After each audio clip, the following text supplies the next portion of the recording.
আজ আমি আবার নিয়ে এলাম তোমাদের পছন্দের অন্যতম রহস্যভেদী কর্নেল নীলাদ্রি সরকারকে, যাকে সৃষ্টি করেছিলেন সৈয়দ মুস্তাফা সিরাজ, যিনি জন্মগ্রহণ করেছিলেন 1930 সালের 14ই অক্টোবর মুর্শিদাবাদের খোসবাসপুরে, এবং তার মহাপ্রয়াণ ঘটে 2012 সালের 4 সেপ্টেম্বর কলকাতায়।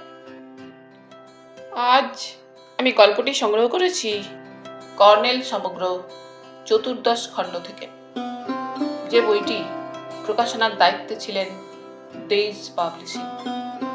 এদের সকলের প্রতি আন্তরিকভাবে কৃতজ্ঞতা নিবেদন করে শুরু করছি আজকের গল্প, রেইনবো অর্কিড রহস্য।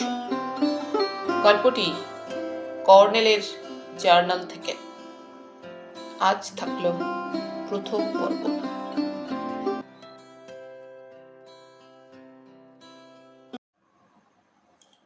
পঞ্চগড় নামে কোনো জনপদের কথা আমি হয়তো কোস্মিনকালেও জানতে পারতুম না, যদি না সেবার মার্চের শেষে কলকাতার হোটেল কন্টিনেন্টালে রাজকুমার সিংহ নামে এক রাজপুত রত্ন ব্যবসায়ী খুন হতেন। সত্যি বলতে কি, সেই খুনের ঘটনা ছিল জটিল রহস্যের অন্ধকারে ঢাকা, এবং আমার জীবনের কয়েকটি মাইলস্টোনের মধ্যে মাত্র 12 ঘন্টায় এই হত্যা রহস্য উন্মোচন করে ফেলা একটি সেরা মাইলস্টোন। হ্যাঁ, এ নিয়ে আমার কিছু গর্ব আছে। আমি তো নিজেই অবাক হয়েছিলাম নিজের সেই কীর্তি দেখে। কিন্তু চিন্তা করা যায়, 12 ঘন্টা, মাত্র 12 ঘন্টার মধ্যেই খুনিকে নির্ভুলভাবে শনাক্ত করা।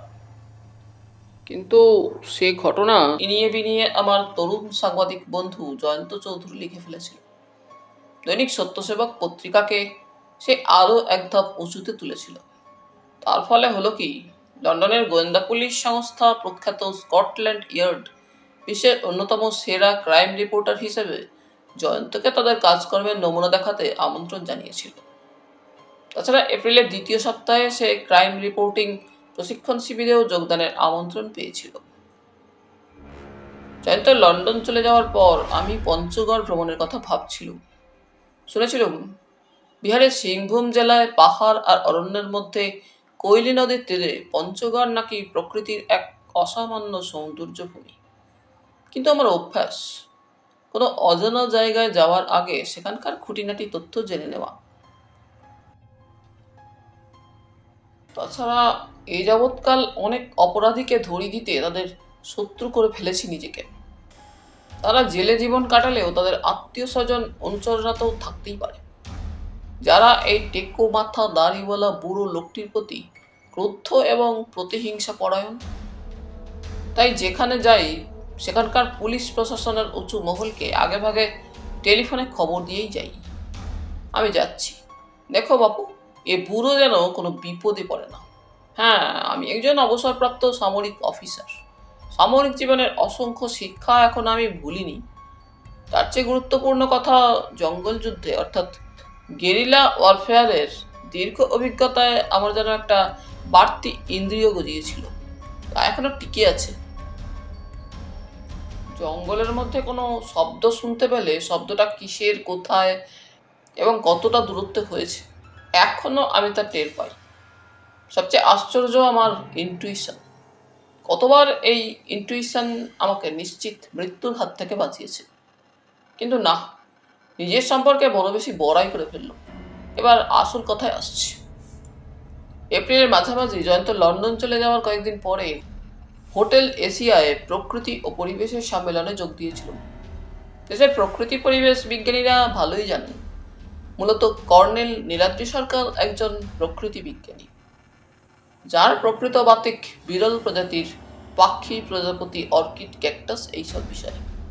তারা এও জানেন, এই বাতিকের বসে কোথাও গিয়ে কেমন যেন অনিবার্যভাবে আমি কোনো রহস্য জটিল অপরাধের মুখোমুখি পড়ে যাই, এবং তখন সেই রহস্যের জট খোলার জন্য প্রায় পাগল হয়ে পড়ি। তো সেই সম্মেলনে ডক্টর সুরজ প্রসাদ মিশ্র নামে একজন অর্নিথোলজিস্ট অর্থাৎ পক্ষীতত্ত্ব বিশারদের সঙ্গে পরিচয় এবং ক্রমে নিবিড় ঘনিষ্ঠতা হয়ে গেল। আর ঘটনাচক্রে তার বাসস্থান সেই পঞ্চগড়। তিনি তার পরিচিত রাজপুত রত্ন ব্যবসায়ী রাজকুমার সিংহের খুনের ঘটনা ততদিনে জানতে পেরেছিলেন এবং আমার ভূমিকাও কিছুটা শুনেছিলেন।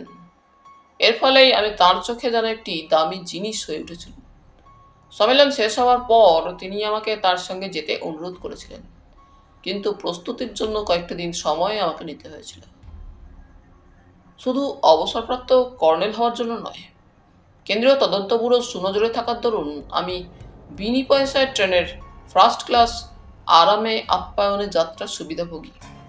রাত 9:35 হাওড়া স্টেশন থেকে ট্রেন ছেড়েছিল। তারিখটা ছিল 19 এপ্রিল। যে কূপে আমি লোয়ার বার্থ পেয়েছিলুম সেই কূপে একজন যুবক ও দুজন যুবতী যাত্রী ছিল। একটু পরে বুঝতে পেরেছিলুম পাশের কূপে আরেকজন যুবক তাদের সহযাত্রী। সে এসে এদের সঙ্গে গল্প করছিল। তারা বাঙালি এবং কলকাতাবাসী, তাও টের পেতে দেরি হয়নি। চেহারা, ব্যক্তিত্ব আর পোশাক আশাকে তাদের বিত্তবান পরিবারের সন্তান মনে হয়েছিল। এও বুঝতে পারছিলুম তারা যুগল দম্পতি নয়। এই যুবতীদের স্মৃতিতে সিঁদুর দেখার আশা করিনি, কারণ দুজনেই জিন্স এবং হাত কাটা পুরু রঙিন আঁটোসাঁটো গেঞ্জি পরেছিল। যুবক দুটিও জিন্স এবং টি শার্টে সজ্জিত। তারা বাংলা ইংরেজি মিশিয়ে কথা বলছিল, মাঝে মাঝে হেসে উঠছিল। এটাই অবশ্য যৌবনের ধর্ম। আমি জানালার পাশে বসে একটা সচিত্র অর্কিডের বইয়ের পাতায় চোখ রেখেছিলাম। টুপিটা তখনও খুলিনি। ওদের আলোচ্য বিষয় ছিল ওদেরই চেনা জানা কিছু মানুষ, পুরুষ এবং নারী। মাঝে মাঝে ওদের কথাবার্তায় অশালীনভাবে যৌনতার প্রসঙ্গ এসে যাচ্ছিল। তখন মনে হচ্ছিল রেল দপ্তর আমার স্থান নির্বাচনে ভুল করেছে।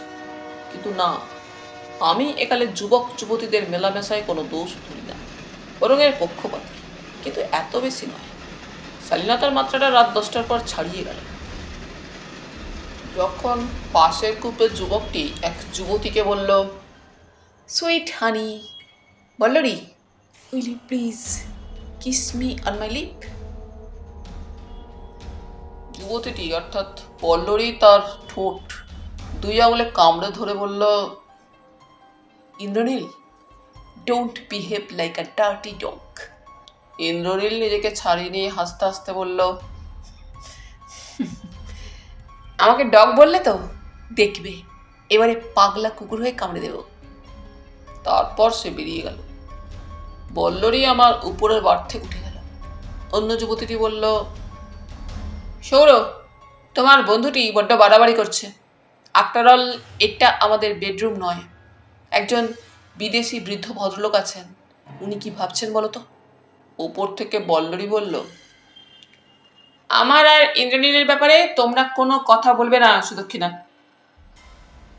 সুদক্ষিণা বলল, দেখো বল্লরী, এটা ইউরোপ আমেরিকা নয়, ইন্ডিয়া। সৌর বলল, নাও, এই শুরু হলো মেরা ভারত মহান। তুমি ভুলে যেও না, এদেশেই খাজুরাহ আছে, বাদশায়নের কামসূত্র আছে। অন্য দেশের তুলনায় আমাদের পূর্বপুরুষেরা সেক্সকে এসেন্স অফ লাইফ মনে করতেন। সুদক্ষিণা বলল, বাজে কথা বলো না। ট্রেন কখন পৌঁছবে জানো? ভোর 5:30টায়। বল্লরী বলল, আচ্ছা সৌর, পঞ্চগড় মানে তো 5টা গড়। That means 5 courts. Who built those courts? সৌর মুচকি এসে বলল, ইন্দ্রনীল রায়ের পূর্বপুরুষ। রিয়েলি, ওর চেহারা দেখেও কি টের পাও না কিছু? রাজপুত অরিজিন, আর ওই স্বাস্থ্য আর সৌন্দর্য আর মানসিক শক্তি, তাই না সে তোমার কাছে? বল্লরী বলল, that's enough, stop it. Sudakshina ফিসফিস করে সৌরের কানের কাছে মুখ নিয়ে গিয়ে বলল, বিদেশি পর্যটক পুরোকে দেখে কি মনে হচ্ছে বলবো? Father Christmas. আমার কানের শক্তির কথা আগেই বলেছি। সুদক্ষিণার কথা শোনার পর আমি আর চুপ করে থাকতে পারলাম না। বইটা বুঝিয়ে রেখে বললাম, হ্যাঁ, ফাদার ক্রিসমাস বড় দেরি করে এসেছে এবং ভুল করে তাজা উজ্জ্বল খোলামেলা যৌবনের মধ্যে এসে পড়েছে। অথচ সে শিশুদেরই বেশি ভালোবাসে। তখনই ওরা কয়েক সেকেন্ডের জন্য হতবাক হয়ে পড়ল। উপর থেকে বল্লরী বলল, সৌর, ইন্দ্রনীলকে ডেকে আনো। তখন থেকে ওকে চিমটি কেটে সতর্ক করছিল। কিন্তু সাহেবদের দেশে এ ধরনের খোলামেলা আর খোলাখুলি কথাবার্তা স্বাভাবিক, বলছিল সে। একবার আমেরিকা ঘুরে এসেই তার বিশ্ব দর্শন হয়ে গেছে। সুদক্ষিণা বলল, এ কি বল্লরী, তুমি ইংরেজি কথা ছাড়লে কেন? বল্লরী বলল, আমার খুশি। সৌর বলল, এই রে, ভদ্রলোক সাহেব ভেবে বল্লরী ইংরেজি বলে ওর দৃষ্টি আকর্ষণ করতে চাইছিল। কি যেন বলে কে, সব বিজনেস। ইনফিরিয়রিটি কমপ্লেক্স থেকেই বাঙালিরা এমনটি করে। সুদক্ষিণা আমার দিকে ঘুরে বসলো, বলল, আপনি সত্যি বাঙালি? বললুম, সন্দেহের কারণ? আমাদের কলেজে একজন ফ্রেঞ্চ ফাদার পড়াতেন, তিনি যে কোনো বাঙালির মতো বাংলা বলতে পারতেন। আমি বুক পকেট থেকে আমার নেম কার্ড ওকে দিলুম। সুদক্ষিণা পড়তে থাকলো। কর্নেল নীলাদ্রি সরকার, নেচারোলজিস্ট। কি আশ্চর্য! প্লিজ কর্নেল সরকার, আপনি বর্ষিয়ান মানুষ, আপনার সামনে আমরা বাড়াবাড়ি করে ফেলেছি। তাকে থামিয়ে দিয়ে বললুম, যৌবন যৌবনের ধর্ম পালন করবে। যদিও প্রায় তরুণ বয়স থেকে আমার জীবন পাহাড় জঙ্গল মরুভূমিতে যুদ্ধ করে কেটেছে। আমি একজন অ্যাডভেঞ্চারারও বটে, কিন্তু যৌবনের বাচালতা আমার স্মৃতি থেকে মুছে যায়নি। হ্যাঁ সুদক্ষিণা, আমি উপভোগ করছি। এভাবেই হাওড়া রাঁচি হাতিয়া এক্সপ্রেস ট্রেনে যেতে যেতে আমার সঙ্গে আলাপ হয়েছিল সুদক্ষিণা সেন, বল্লরী দাশগুপ্ত, সৌরজ্যোতি সিংহ এবং তারপর ইন্দ্রনীল রায়ের। ওরা 4 বন্ধু বেড়াতে যাচ্ছে পঞ্চগড়। পঞ্চগড়ে ইন্দ্রনীলের ঠাকুরদার একটা বাড়ি আছে। ওদের পূর্বপুরুষ নাকি পঞ্চগড় জায়গির পেয়েছিল মোগল বাদশাহ আকবরের কাছে। তারপর সব উবে গেছে। এখন শুধু ওই হাভেলি বাড়ি ছাড়া আর কিছু নেই। বাড়ির একজন কেয়ারটেকার আছে, তার নাম ঝাব্বুলাল। সে সপরিবারে সেখানে বাস করে। ইন্দ্রনীলের বাবার এক বন্ধু ওখানে আছেন, তিনি বাঙালি। তার নাম ডাক্তার শচীন্দ্র অধিকারী। আগে হাসপাতালের সঙ্গে যুক্ত ছিলেন তিনি, এখন ঘরে বসে ডাক্তারি করেন। তিনি গাড়ি নিয়ে স্টেশনে আসবেন এবং 4 জনকে যথাস্থানে পৌঁছে দেবেন। আমি সেখানকার আতিথ্যে থাকবো তাদের জানিয়ে দিয়েছিল। ওরা কেউ ডক্টর সুরজ প্রসাদ মিশ্রকে চেনে না, তার নামও শোনেনি, যদিও কয়েকবার তারা দল বেঁধে পঞ্চগড়ে বেড়াতে গেছে। কথায় কথায় জানতে পেরেছিলাম ইন্দ্রনীল একটা ব্যবসা সংস্থার মালিক, সৌরজ্যোতি একটা কম্পিউটার প্রশিক্ষণ কেন্দ্রের সঙ্গে যুক্ত, বল্লরী একটা ব্যাংকের ব্রাঞ্চ ম্যানেজার, আর সুদক্ষিণা একটা বিজ্ঞাপন সংস্থার সঙ্গে যুক্ত। এই সংস্থার তৈরি বিশাল সব বিচিত্র বিজ্ঞাপন কলকাতার গুরুত্বপূর্ণ স্থানে আকাশ দখল করে শোভা বাড়ায়। সে যাই হোক, বাইরের জগতে পা দিলেই বিশেষত যুবক যুবতীরা প্রকৃতির মতো স্বেচ্ছাচারী হয়ে ওঠে, তা সত্য। প্রতি কূপে 2টো করে বার্থ। বল্লরী আমার উপরের বার্থে শুয়েছিল, সুদক্ষিণা আমার উল্টো দিকে লোয়ার বার্থে, এবং সৌরজ্যোতি তার উপরের বার্থে শুয়েছিল। আলো নিভিয়ে দিয়েছিল ওরা, কূপের দরজাও বন্ধ করে দিয়েছিল। একবার আমার ঘুম ভেঙে গিয়েছিল, তখন দেখেছিলাম বল্লরী বাইরে থেকে নিঃশব্দে ঢুকে দরজা আটকে আমার উপরের বার্থে উঠল, হয়তো বাথরুমে গিয়েছিল। আরেকবার ঘুম ভেঙে দেখেছিলাম সৌরজ্যোতি বাইরে থেকে ঢুকলো এবং সুদক্ষিণাকে একটু খুঁচিয়ে দিয়ে উপরে উঠে গেল। সুদক্ষিণা ঘুমের ঘুরে বলল, কি হচ্ছে? কিন্তু তৃতীয়বার আমার ঘুম ভেঙে গিয়েছিল কি একটা শব্দে। চোখ খুলে দেখলুম সৌরজ্যোতি আমার উপরের বার্থ থেকে নেমে দরজা খুলে বেরিয়ে গেল। একটু পরে বল্লরীও নেমে বাইরে গেল। আমার রুচিবোধে আঘাত লাগার পক্ষে এই ধারণাটা যথেষ্ট যে আমার উপরের বার্থে সৌর আর বল্লরী একত্র হয়েছিল। ঘুমের ভান করে শুয়ে থাকলো। পাশের লোয়ার বার্থে সুদক্ষিণা বেঘরে ঘুমোচ্ছে। সুদক্ষিণা বলেছিল, এই দেশটা ভারত। আমাদের পূর্বপুরুষেরা সেক্সকে এসেন্স অফ লাইফ মনে করতেন, কিন্তু সে তো অতীতের কথা। তাছাড়া সেই কামচর্চা ছিল ধর্ম ও শিল্পের ব্যাপার। কিন্তু এই নতুন প্রজন্ম কি ধর্ম ও শিল্পের খোসা ছাড়িয়ে কদর্য বাস্তবকে জীবনে ফিরিয়ে আনতে চাইছে? না, একটা শ্বেতকায় জাতির জীবনযাত্রার একটা বিকৃত অংশের অনুকরণ ছাড়া কিছু নয়। ওটা তেতো হয়ে গেল। ঘড়ি দেখলুম রাত 3:40। চোখ বুজে ঘুমোতে চেষ্টা করলুম। সামরিক জীবনে আমি জঙ্গলে গাছের ডালে শুয়ে নাক ডাকিয়ে ঘুমোতে পারতুম, কিন্তু এরাতে ট্রেন জার্নিতে চড়া বার্থে শুয়ে আর ঘুম এলো না। চোখ বুজে শুয়ে থাকলো। একটু পরে বল্লরী ও সৌরজ্যোতি ফিরে এসে যে যার বার্থে শুয়ে পড়ল। স্টেশনের প্ল্যাটফর্মে গেটের কাছে আমার প্রতীক্ষায় দাঁড়িয়েছিলেন ডক্টর সুরজ প্রসাদ মিশ্র, যার যুবক যুবতীর ব্যাগেজ গুছিয়ে নিয়ে বেরিয়ে যাওয়ার পর আমি বেরিয়েছিলাম। যাত্রীদের ভিড়ে তারা মিশে গিয়েছিল। ডক্টর মিশ্র আমাকে দূর থেকে দেখতে পেয়ে হাত নাড়ছিলেন। আমার ব্যাগটা ওজনদার, কারণ তার মধ্যে ফটো ডেভেলপ করার প্রিন্টের সরঞ্জাম আছে। সেটা তিনি আমার হাত থেকে কেড়ে নিয়ে তার গাড়ির ব্যাক সিটে ঢুকালেন। আমার পিঠে আটা কিট ব্যাগ খোলার দরকার ছিল না। গলায় ঝোলানো ক্যামেরা আর বাইনোকুলার পেটের কাছে আটকে থাকলো। ডক্টর মিশ্র গাড়ি স্টার্ট দিয়ে স্টেশন চত্বর থেকে পিছিয়ে ঢাকা সংকীর্ণ রাস্তায় পৌঁছলে নেহাত কৌতূহলে সেই দলটিকে খুঁজছিল। দেখলুম তাদের নিয়ে একটা সাদা গাড়ি আমাদের পাশ কাটিয়ে বেরিয়ে গেল। তারা আমাকে লক্ষ্য করেনি, হয়তো ভব্যতা বসে অন্তত হাত নাড়ত কেউ। ডক্টর মিশ্রকে জিজ্ঞেস করলাম, পঞ্চগড়ের বাঙালি ডাক্তার সচিন অধিকারীকে কি আপনি চেনেন? ডক্টর মিশ্র বললেন, হ্যাঁ, ওই সাদা গাড়ি নিয়ে এসেছিলেন সচিনবাবু, স্টেশনে দেখা হয়েছে। আপনি কি ওকে চেনেন? না, নাম শুনেছি। ডাক্তারবাবু বলছিলেন কলকাতা থেকে তার ভাগ্নে ভাগ্নিরা আসবে। ভাগ্নে ভাগ্নি শুনে হাসি পেল, কিন্তু অন্য প্রসঙ্গে গেলেন। পঞ্চগড়ের রাজা ছিলেন নাকি এক বাঙালি? আপনি এ বিষয়ে কিছু জানেন? ডক্টর মিশ্র একটু হেসে বললেন, সঠিক ইতিহাস জানি না, তবে শোনা কথা, মোগল আমলে এক রাজপুত সেনানী বাঙালি মেয়ে বিয়ে করে জাতিচ্যুত হয়েছিলেন। তিনি বাংলা মুলুকে বাস করতেন। পরে মোগল বাদশাহ আকবরের সেনাপতি মানসিংহকে পাঠানদের সঙ্গে যুদ্ধে সাহায্য করে ওই অঞ্চলে জায়গির পান। তার বংশধরেরা শুনেছি বাঙালি হয়ে যান। প্রবাদটি নিশ্চয়ই জানেন, এক রাজপুতের 12টি হাঁটি। বাঙালি না হয়ে উপায় ছিল না। তাদের বংশধররা নিশ্চয়ই আছেন। ছিলেন, তাকে আমি দেখিনি। বেণীমাধব রায় তার নাম। তার ছেলে প্রদীপ্ত নারায়ণ রায় কলকাতায় চলে যান। শুধু ওদের বাড়িটা বাঙালি টোলায় আছে। লোকে বলে বাঙালি হাভেলি। ইংরেজের কুটিবাড়ি আর মোগল স্থাপত্যের জগা খিচুড়ি বলা যায়। একজন কেয়ারটেকার ফ্যামিলি নিয়ে সেখানে থাকে। কেউ বেড়াতে এলে ভাড়া দিয়ে গোপনে 2-4 পয়সা রোজগার করে। কখনো সখনো প্রদীপ্তবাবুর ছেলে বন্ধুবান্ধব নিয়ে ফুর্তি করতে আসে। আমি তাকে চিনি না, কেয়ারটেকার ঝাব্বুলালের মুখে শুনেছি।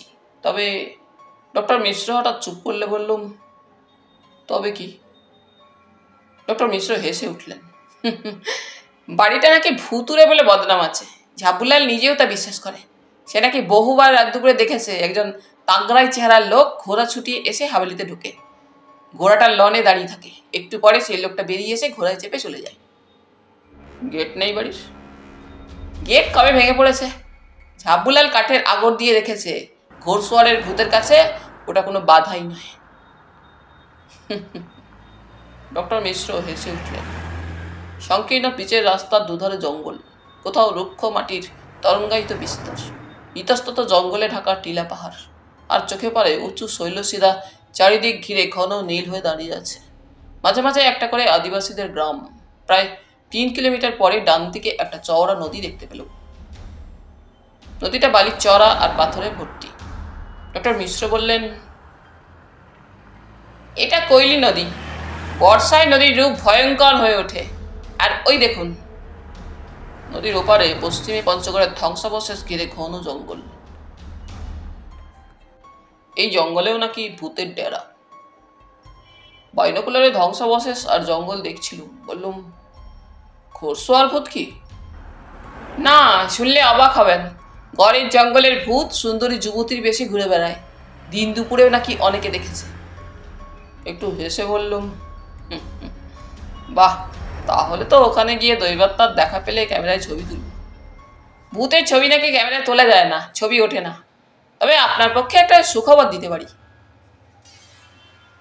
ওই গড়ের জঙ্গলে বিরল প্রজাতির একরকম অর্কিড আছে, যার ফুলে রোদ পড়লে রামধনুর 6টা দেখা যায়।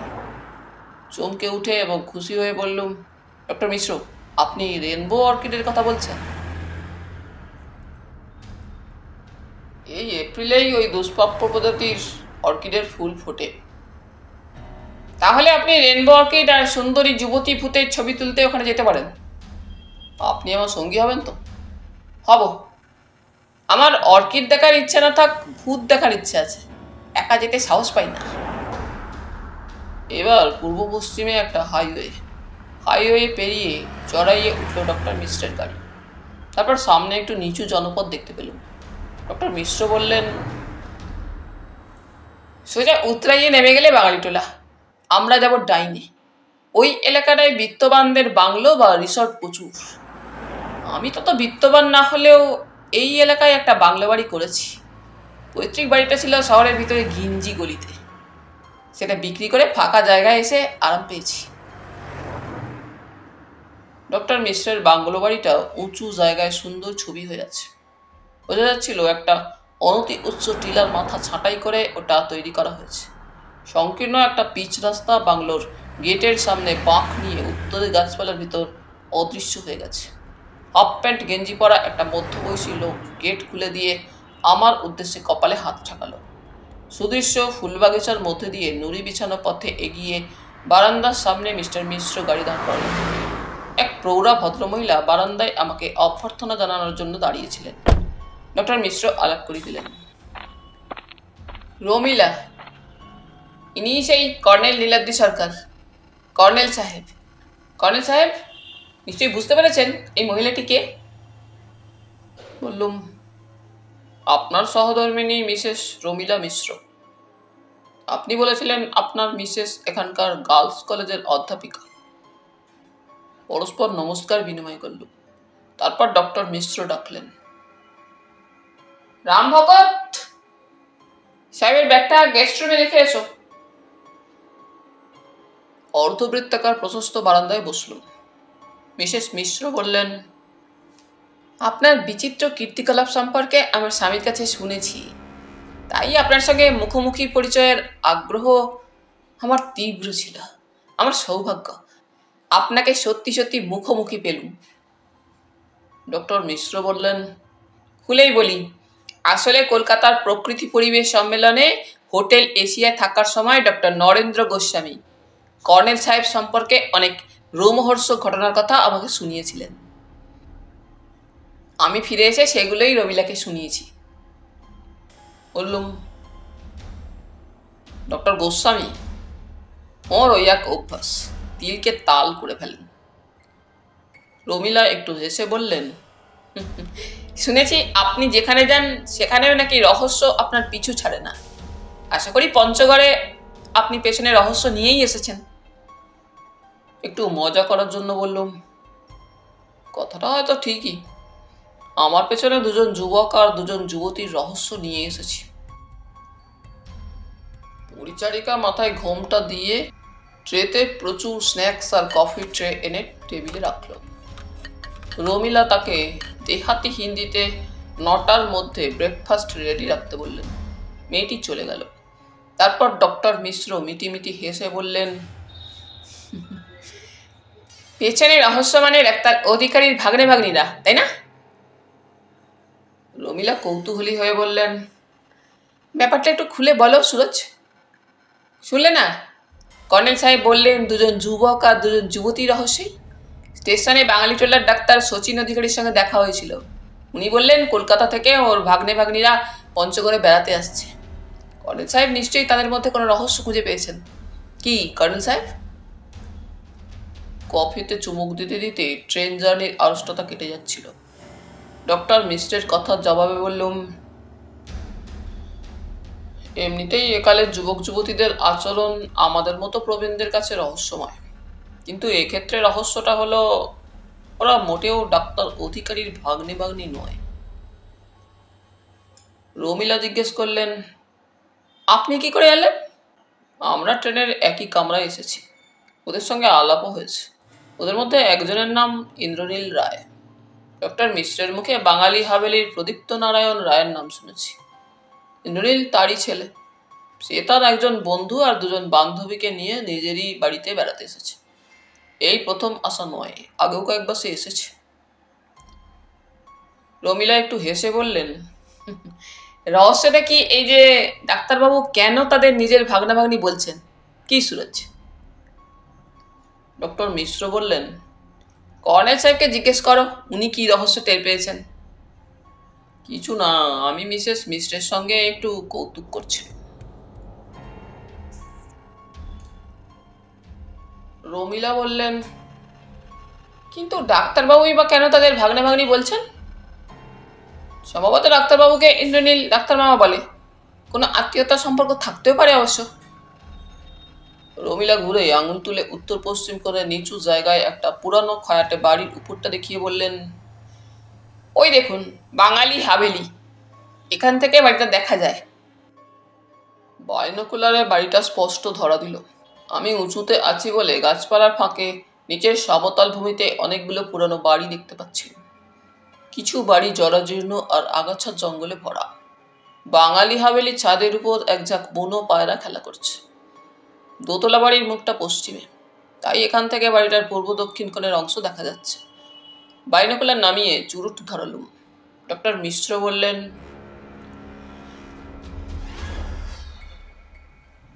ঘোড়সওয়ার ভূতটা দেখতে পেলেন নাকি? না, সে তো রাত্রে যাতায়াত করে। রমিলা হাসতে হাসতে উঠে দাঁড়ালেন। বাড়িটা ভুতুরে বলে বদনাম আছে। প্রদীপ্তবাবুর ছেলের সঙ্গে কর্নেল সাহেবের আলাপ হয়েছে, সেই সূত্রে ও বাড়িতে এক রাত্রি সুরজকে সঙ্গে নিয়ে কাটিয়ে আসতে পারেন। ডক্টর মিশ্র বললেন, আপাতত ঘোড়সওয়ার ভূত নয়, আগে কর্নেল সাহেবের সঙ্গে পঞ্চগড়ের জঙ্গলে ঢুকেই সেই সুন্দরী যুবতী ভূতকে দেখে আসতে চাই। রমিলা বললেন, দেখো যেন তার প্রেমে পড়ো না, বাগে পেলে ঘাড় মটকে দেবে। গত বছরও একজনের লাশ পাওয়া গিয়েছিল না, তার আগেও তো লাশ পাওয়া গিয়েছিল। আমার মনে হচ্ছে 2 বছরে অন্তত 3টে লাশ। ডক্টর মিশ্র নড়ে বসলেন। কি আশ্চর্য, কথাটা কর্নেল সাহেবকে বলতে ভুলে গেছি। পঞ্চগড়ের জঙ্গলে গত 2 বছরে 4টে না 5টা লাশ পাওয়া গিয়েছিল। জিজ্ঞেস করলুম, তারা সবাই কি স্থানীয় লোক? না, সবাই নয়, একজন স্থানীয় লোক, বাকি সবাই বাইরে থেকে বেড়াতে এসেছিল। স্থানীয় লোকটিকে চিনতেন? চিনতুম মানে, লোকটা ছিল পঞ্চগড় বাজারের এক ব্যবসায়ী, নামটা মনে নেই। বড় ব্যবসায়ী নয়, না চুনোপুটি বলা যায়। সে কেন পঞ্চগড়ের জঙ্গলে ঢুকেছিল এটাই একটা রহস্য। লোকগুলোকে কি একইভাবে মারা হয়েছিল?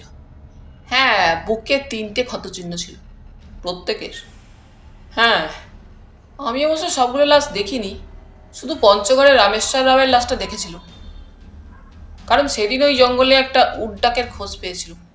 ফেরার সময় দেখি কয়েকজন আদিবাসী একটা গর্তের ধারে দাঁড়িয়ে উত্তেজিতভাবে কথা বলছে। আমাকে তারা ডাকতেই দৌড়ে গেল, গিয়ে দেখি ভয়ঙ্কর দৃশ্য। বুকের ওপর 3টে ক্ষতচিহ্নে রক্ত জমাট বেঁধে আছে। মুখ দেখেই চিনতে পেরেছিলাম রামেশ্বর রাওকে। প্রথমে ভেবেছিলাম ভালুকের নখের আঘাত, পরে বুঝতে পেরেছিলাম ত্রিশূল জাতীয় কোনো অস্ত্রের আঘাতে রামেশ্বর মারা পড়েছে। পোস্টমর্টেম রিপোর্টে কি বলা হয়েছিল জানেন? আমার এক আত্মীয় তখন পুলিশ অফিসার ছিলেন, তার কাছে শুনেছিলাম ত্রিশূল নয়, বাঘ নখ নামে একরকম সেকেলে অস্ত্র আছে, তারই আঘাতে রামেশ্বর মারা পড়েছে।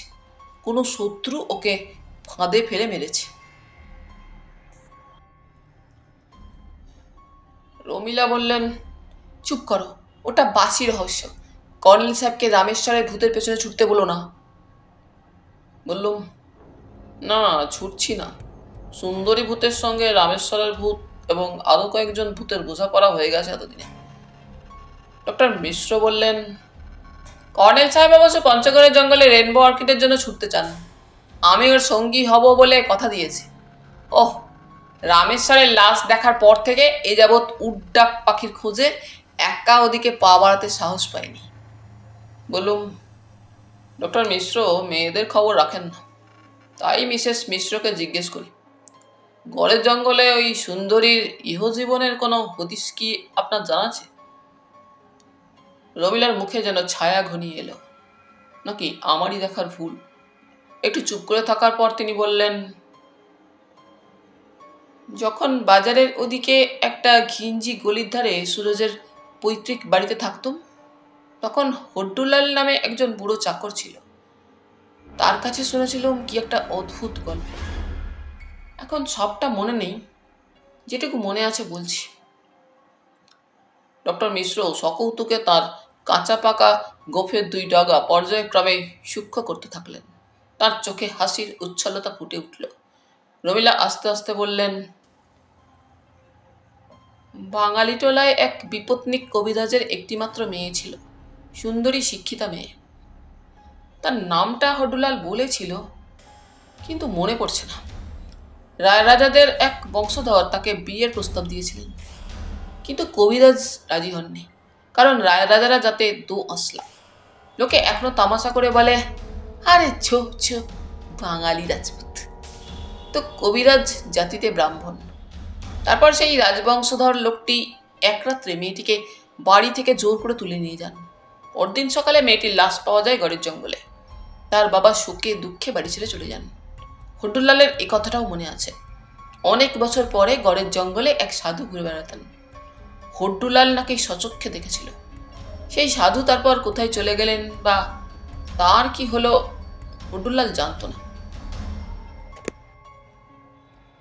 ডক্টর মিশ্র বললেন, হ্যাঁ, আইনস্টাইন বলেছেন কাল চিরবর্তমান। কর্নেল সাহেব, উঠে পড়ুন, প্রাতঃকৃত্য করে পোশাক বদলে তাজা হয়ে নিন। আজ রমিলা কলেজে যাচ্ছে না, আপনার সম্মানে একটা দিন ছুটিতে কাটাবে।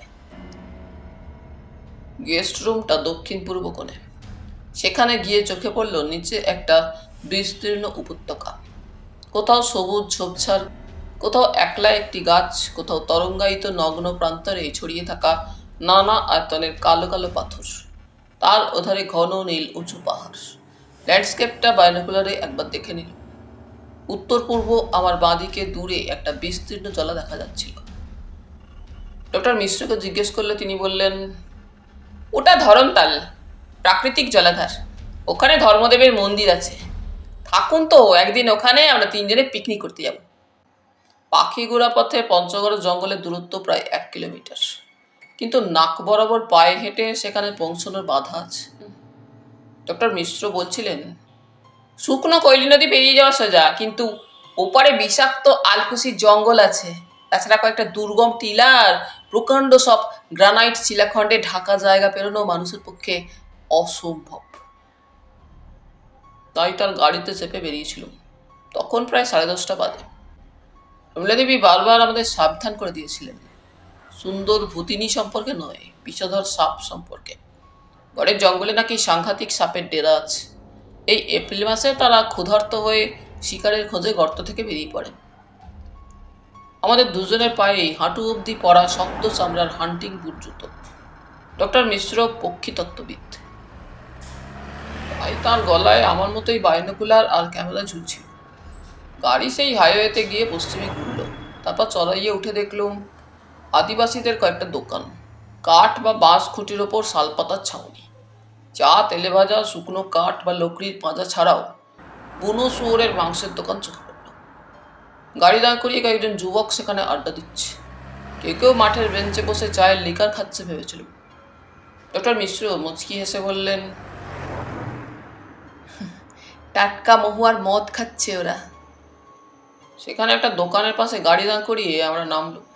ডক্টর মিশ্রকে দেখে আদিবাসী এক দোকানি সেলাম দিয়ে ঝকমকে দাঁত বের করে হাসল। আমার কাছে সরল আদিবাসীদের সেই হাসি বরাবর শিশুর মতো অনাবিল ও নিষ্পাপ মনে হয়। লোকটি দেহাতে হিন্দিতে বলল, দি সাহেব মনে হয় ঘরের জঙ্গলে পাখি ছবি তুলতে যাচ্ছেন। ডক্টর মিশ্র বললেন, ঠিক বলেছ ইমানুয়েল, দেখো তোমার কাছে আমার গাড়ি রেখে যাচ্ছি, লক্ষ্য রাখবে। সে বলল, আপনার গাড়িতে কেউ হাত দেয়? সাধ্য কি মিছি সাহেব। তবে একটা কথা বলি, ওই জঙ্গলে খালি হাতে যাচ্ছেন কেন? বন্দুক কই আপনার? ডক্টর মিশ্র বললেন, বন্দুক নিয়ে আজ 2টো লাঠি কেটে নেব কোনো গাছের ডাল থেকে। ইমানুয়েল নিঃশব্দে হেসে বলল, আমি মনে মনে প্রভু যিশুকে আপনাদের মঙ্গলের জন্য প্রার্থনা করব। ফাঁকা জায়গায় রোদ তত প্রখর না হলেও আরামদায়ক নয়। হাঁটতে হাঁটতে বললুম, এই অঞ্চলে আদিবাসীরা কি খ্রিস্টান? ডক্টর মিশ্র বললেন, না, ইমানুয়েল ওই পাহাড়ের নিচের গ্রামে থাকে। ওই গ্রামে সবাই খ্রিস্টান। পঞ্চগড় শহরে একটা খ্রিস্টান মিশনারি স্কুল আছে। একটু পরে বাঁদিকে নেমে আমরা ঝোপঝাড় আর পাথরে ভর্তি একটা মাঠ পেরিয়ে গেলাম। আমরা সতর্কভাবে যতটা সম্ভব ফাঁকা জায়গা দিয়ে হাঁটছিলাম। একটু পরে বাঁদিকে শালবন আর ডান দিকে একটা টিলার মাঝামাঝি দাঁড়িয়ে ডক্টর মিশ্র বাইনোকুলারে সম্ভবত পাখি দেখে নিলেন। এখানে পাখিদের তুমুল কলরব কানে আসছিল। ডক্টর মিশ্র বললেন, উড্ডাক এই দিকটায় বাসা বাঁধতে পছন্দ করে। সালের জঙ্গলের মধ্যে শ্যাওলা জাতীয় একরকম গাছ আছে, স্থানীয় লোকেরা বলে সেডু গাছ। ছোটখাটো পাতা আর অজস্র ডালপালায় গাছটার চেহারা দেখার মতো। চলুন আগে আপনাকে রেইনবো অর্কিডের এলাকায় নিয়ে যাই। সেটা কি গড়ের জঙ্গলে? হ্যাঁ, কিছুটা দুর্গম জঙ্গল। দুর্গের ধ্বংসাবশেষ প্রায় 1 বর্গ কিলোমিটার জুড়ে ছড়িয়ে আছে। কোথাও অসাবধানে পা ফেললে গভীর গর্তে পড়ার ভয় আছে।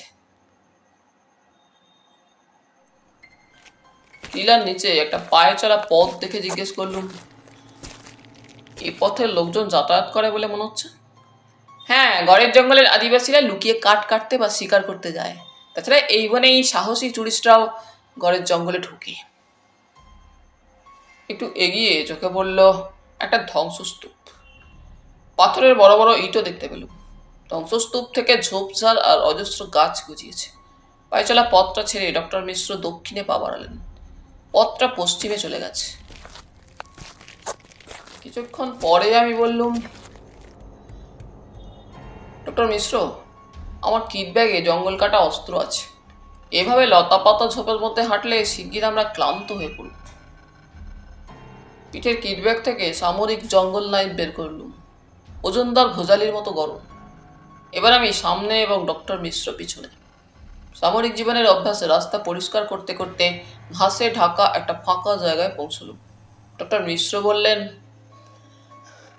শর্টকাটে আসতে চেয়েছিলাম। ডান দিকে ওই যে উঁচু পাথরটা দেখছেন, ওটার ওপর উঠে দাঁড়িয়ে রেনবো অর্কিডের খোঁজ করতে হবে। প্রকাণ্ড পাথরটা চৌকো, সম্ভবত কোনো তোরণের উপরকার ছাদ ছিল। দুধারে আরো চৌকো পাথর পড়ে থাকায় ওটার শীর্ষে উঠতে অসুবিধে হলো না। ডক্টর মিশ্র নিচে দাঁড়িয়ে থাকলেন। আমি প্রথমে খালি চোখে, পরে বাইনোকুলারে ওপাশের ঘন জঙ্গল খুঁজেও রেনবো অর্কিডের দেখা পেলুম না। ডক্টর মিশ্র জিজ্ঞেস করলেন, দেখতে পেলেন কি? আমারই দুর্ভাগ্য ডক্টর মিশ্র। আপনি উত্তর দক্ষিণে কোণের গাছগুলো লক্ষ্য করেছেন? 1 মিনিট বলে আমি 1 বর্গমিটার পাথরের উপরে সাবধানে সেদিকে ঘুরে বসলুম। তারপর বাইনোকুলারে যা দেখলুম তা রেনবো অর্কিড নয়।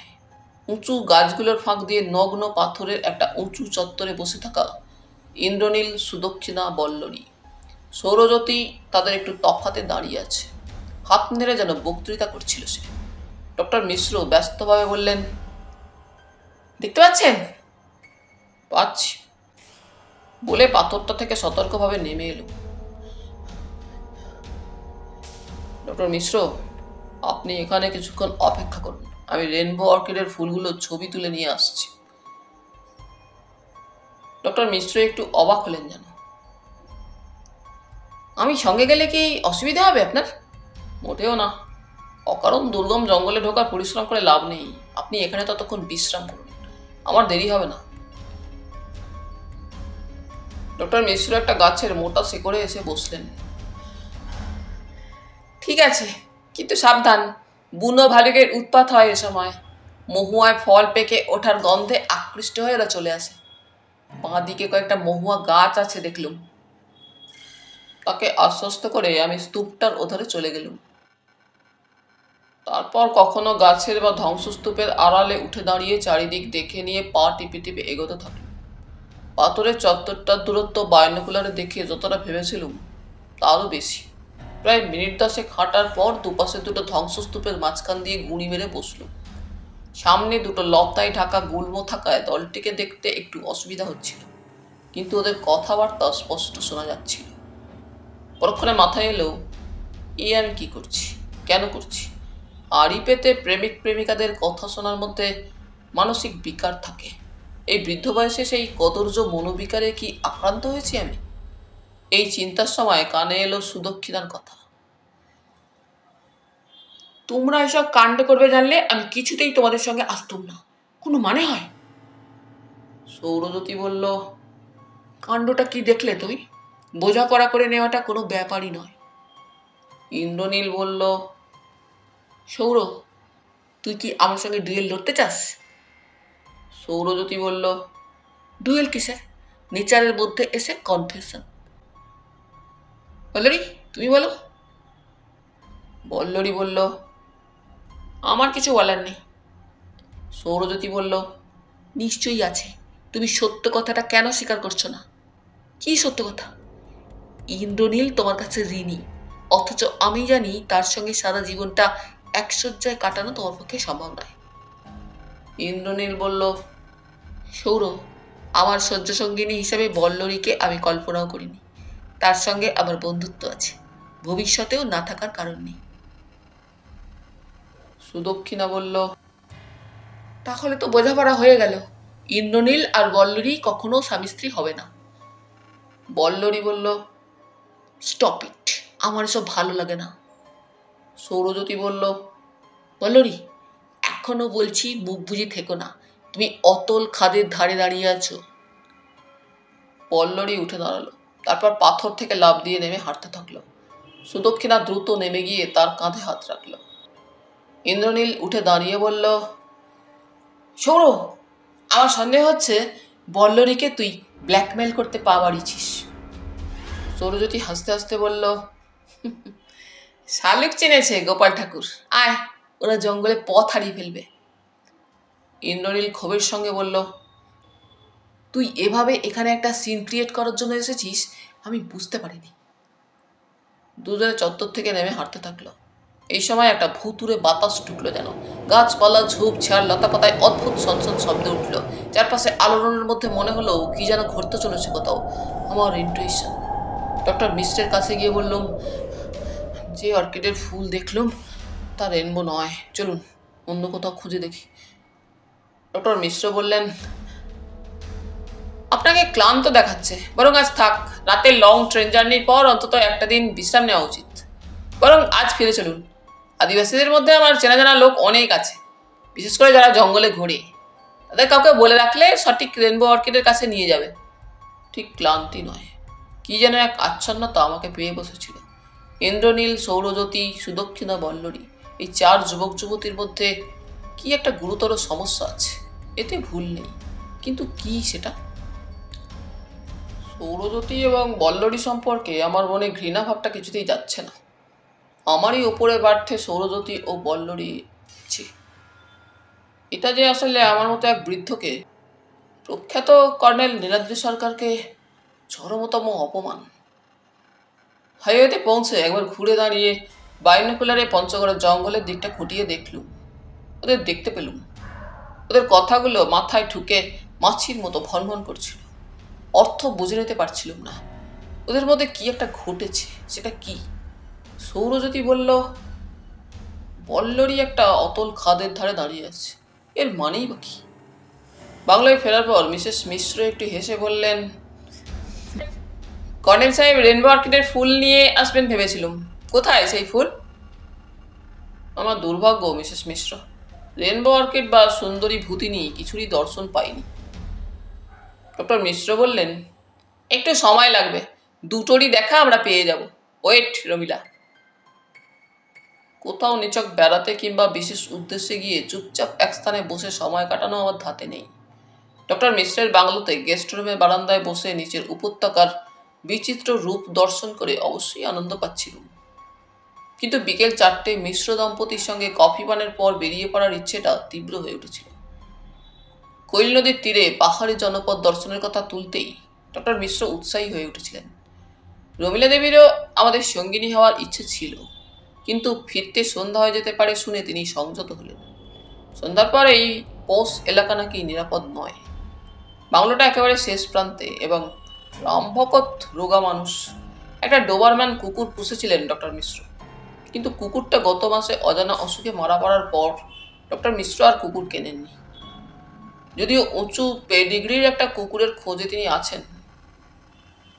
ডক্টর মিশ্র রমিলাকে বন্দুকটা লোড করে রাখার পরামর্শ দিয়ে বেরোলেন। রামভগতকেও সাবধান করে দিলেন। গাড়িতে যেতে যেতে আমার মনে হচ্ছিল সৌন্দর্যের সঙ্গে আতঙ্ক জড়িয়ে থাকাটা মানুষকে অসুখী করে, কিন্তু মিশ্র দম্পতির মধ্যে ওই জিনিসটা দেখছিলাম না। তাদের একটিমাত্র সন্তান উর্মিলা দিল্লি বিশ্ববিদ্যালয়ে পড়াশোনা করছে। প্রায় প্রতিদিন রাত্রে সে বাবা মায়ের সঙ্গে টেলিফোনে কথা বলে। গত রাতে রমিলা মেয়েকে আমার সম্পর্কে জানিয়েছেন। উর্মিলা নাকি খুবই আগ্রহী, কর্নেল সাহেবকে দেখতে সে সুযোগ পেলেই চলে আসবে। উত্তরাইয়ে নেমে গাড়ি উত্তরমুখী হলো। রাস্তাটা মোটামুটি চওড়া আর মসৃণ। বাদিকে কৈলি নদীর তীরে গাছে সারি আর ঝোপঝাড়, নানা রঙের বুনো ফুল চোখে পড়ছিল। ডান দিকে উঁচু জমির উপর পাঁচিল ঘেরা নতুন বা পুরানো বাড়ি। সমতলে গিয়ে ডক্টর মিশ্র বললেন, এখান থেকে বাঙালি টোলা শুরু হলো। ডাইনে লক্ষ্য করুন, একসময় বাঙালি টোলায় জমজমাট অবস্থা ছিল। দুর্গাপুজো, কালী পুজো ধুমধাম ছিল। প্রবীণদের মৃত্যুর পর নতুন প্রজন্ম এখানে বাস করতেই চাইছে না। বললাম, বাঙালি হাভেলি কোনটা? ডক্টর মিশ্র হাসলেন। আপনি নিজেই চিনে নিতে পারবেন। তাহলে চিনেছি, ওই বাড়িটা। ইচ্ছে করলে বলুন, ডাক্তারবাবুর ভাগ্নে ভাগ্নিদের সঙ্গে দেখা করবেন কিনা? করব, চলুন তো। ডক্টর মিশ্র একটু এগিয়ে ডাইনে একটুখানি চড়াই বেয়ে ওঠার পর বাঙালি রাজপুতের বাড়ির সামনের চত্বরে গাড়ি দাঁড় করালেন। গাড়ি থেকে নেমে দেখলুম উঁচু বাউন্ডারি ওয়ালে ঘেরা অনেকটা জায়গা নিয়ে দোতলা বাড়িটা মাঝখানে দাঁড়িয়ে আছে। ভেঙে পড়া গেটে কাঠের আগর, পাশে একতলা কয়েকটা ঘর, লনের দুধারে আগাছার জঙ্গল, লনের শেষে গাড়ি বারান্দা, উপরে ও নিচে প্রকাণ্ড করিন্থিয়ান স্তম্ভের সারি, কিন্তু জানালাগুলোর ওপরে মোঘল স্থাপত্যের ধাঁচে কারুকার্য করা অর্ধবৃত্তাকার খিলান। বাড়িটা দেখে কেন কে জানে একটু অস্বস্তি লাগলো। নিষ্প্রাণ স্তব্ধ একটা পুরানো বাড়ি যেন অজস্র চোখ দিয়ে আমাদের দেখছে। অবশ্য নির্জন পুরানো বিশাল স্থাপত্যের সামনে দাঁড়ালে অনেকের মনে হয় তো এমন একটা অস্বস্তি হয়। ততক্ষণে ডক্টর মিশ্রের ডাকে একটা পালোয়ান চেহারার মধ্যবয়সী লোক আগর খুলে বেরিয়ে এসেছিল।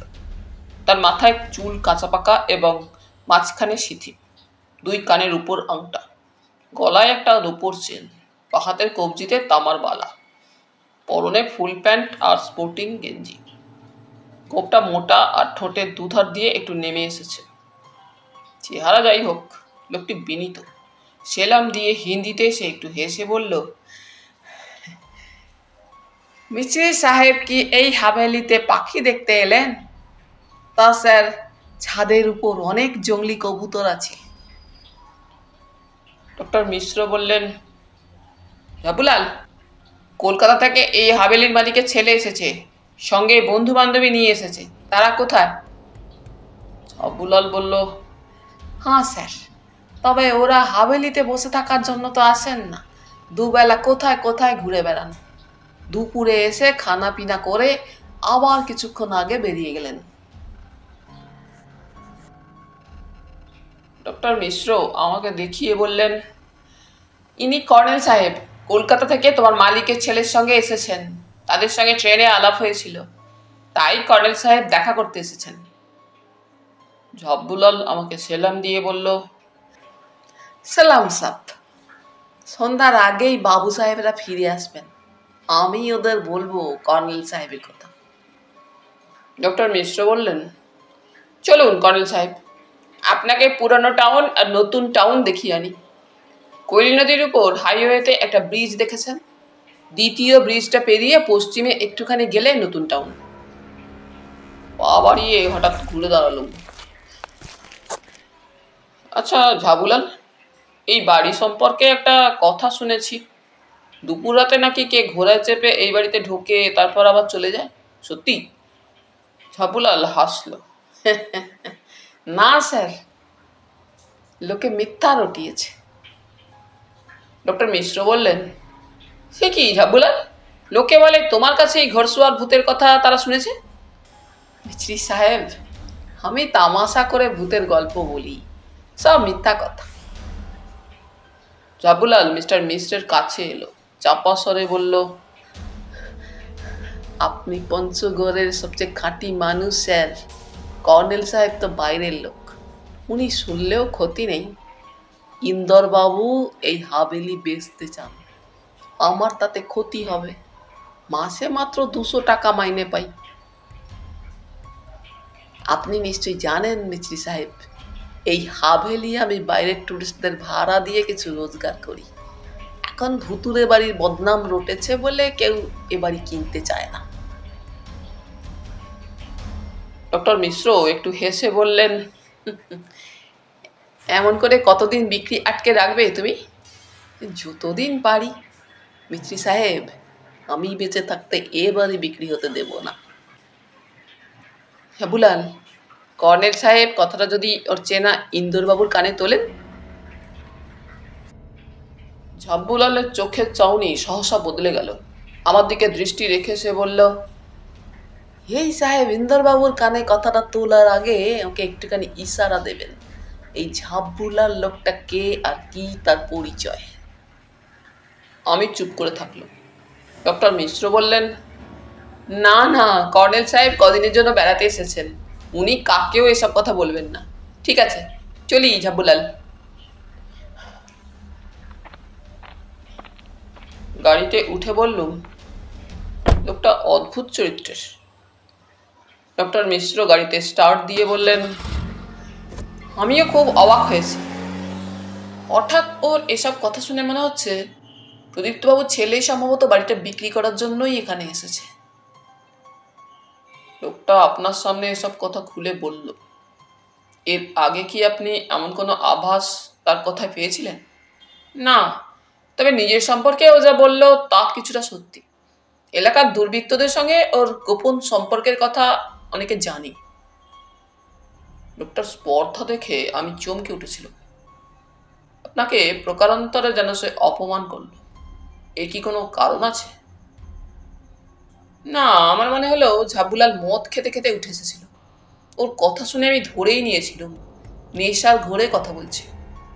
আপনার দৃষ্টি আমার চেয়ে তীক্ষ্ণ। একটু হেসে বললুম, আমি এই প্রথম ওকে দেখলুম, বুঝতে পারিনি ও মদ খেয়েছে। ডক্টর মিশ্র জোর দিয়ে বলল, হ্যাঁ, নেশার ঘোরেই কথা বলছিল ঝাবুলাল, এছাড়া ওর আচরণের আর কোনো ব্যাখ্যা হয় না।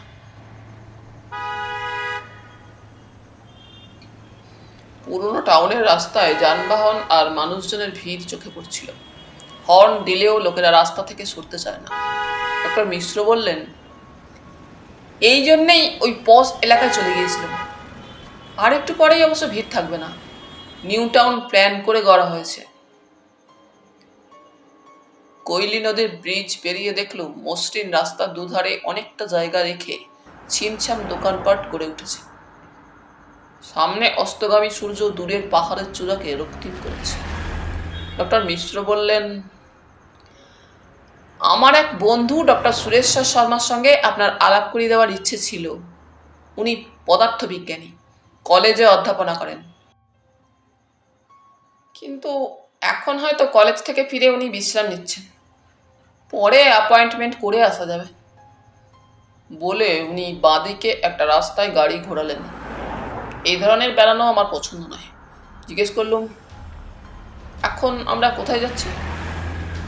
ডক্টর মিশ্র হাসলেন, এই রাস্তা দিয়ে হাইওয়েতে পৌঁছবো, তারপর হাইওয়ে দিয়ে এগিয়ে গিয়ে বাড়ি ফেরার পথ ধরবো। আপনাকে পঞ্চগড়ের একটা আইডিয়া দিলাম আর কি, অর্থাৎ মোটামুটি টপোগ্রাফিক্যাল পরিচয় দেওয়ার চেষ্টা করলুম। এবার নিশ্চয়ই বুঝতে পেরেছেন কেন বাইরে থেকে লোকেরা পঞ্চগড়ে বেড়াতে আসে। সায় দিলুম, হ্যাঁ, অসাধারণ বিউটি স্পট, পাহাড়, জঙ্গল, নদী আর ওই প্রাচীন ঐতিহাসিক দুর্গের ধ্বংসাবশেষ, রহস্যময় পরিবেশ। শুধু বাকি রইল রেনবো অর্কিড। আশা করি কাল সকালে বেরিয়ে জায়গাটা খুঁজে বের করব। হাইওয়ে থেকে বাঁদিকে উত্তরে পিচ রাস্তায় গাড়ি ঘোরালেন ডক্টর মিশ্র। সবে আলো জ্বলে উঠেছে তখন। এরপর ডাইনের পূর্বে বাঁক নিয়ে চড়াইয়ে ওঠার সময় নিচে বাঙালি টোলা হয়ে পুরনো টাউনে যাওয়ার রাস্তায় হঠাৎ চোখে পড়ল আমি যেহেতু গাড়ির বাঁ দিকে বসেছিলাম, ইন্দ্রনীল, সৌরজ্যোতি আর সুদক্ষিণা হন্তদন্ত হেঁটে চলেছে। বল্লরীকে দেখতে পেলাম না, হয়তো ওদের আগে আছে।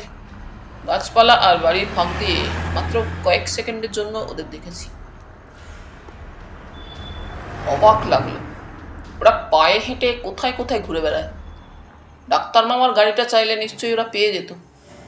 পাহাড় জঙ্গল সম্পর্কে ওদের অভিজ্ঞতা কতটুকু তা অবশ্য জানি না। রমিলা অর্ধবৃত্তাকার বারান্দায় বসে আমাদের প্রতীক্ষা করছিলেন। ডক্টর মিশ্র গ্যারেজে গাড়ি রাখতে গেলেন। রমিলা বললেন, কত দূর ঘুরলেন আপনারা? অনেক দূর। আপনার হাতে লোডেড গান দেখবো ভেবেছিলাম। রমিলা হাসলেন, আপনার বন্ধুর চেয়ে আমার সাহস বেশি। বসুন, কফির ব্যবস্থা করি।